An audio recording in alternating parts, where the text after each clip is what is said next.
also ask you, since you're proudly Tamil, right? Are you a Thalapathy or a Thala fan?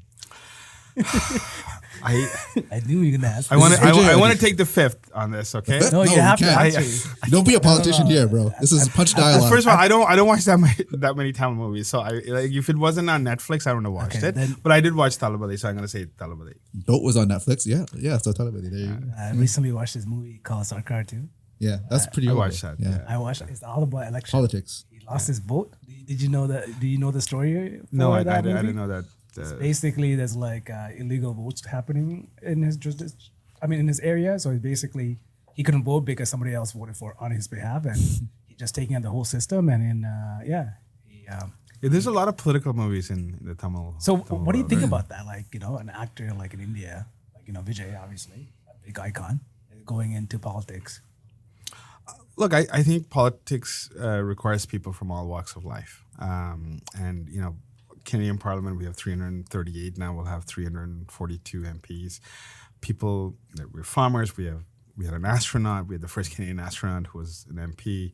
We have Olympians. We have, lawyers, teachers, what have you. We have people who ran factories, who ran major corporations, who worked on the factory floor, like a range of people. And I think that's what, we call it the House of Commons. So it comprises of the entire, like a microcosm of Canada.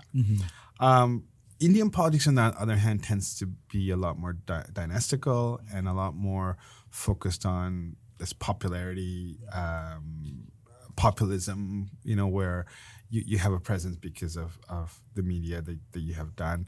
I don't know if that's the right approach. I think one of the things that I've noticed that you do need change. You need to have a variety of people who are able to run a country, and especially Tamil Nadu, I think it tends to be a very small subsect of people who are often linked to the entertainment industry who take on these roles. So, I think for Canada, the multitude of people who have different backgrounds, I think really does work. I like that. For India, I think, and I'm not going to speak for India, but, there could, more experiments need to happen with others getting involved in politics. Yeah, I personally think you need a background in politics to be a politician, right? You can learn on the job too, like me. No, but like you can learn on the job too. But like, look what's happening to the States. The guy that made The Apprentice and he's winning on a popular vote. You need a background in politics to know what to do. But that tells you With something. policies. Though. That tells you something, though, right? Like, it seems like there's a certain group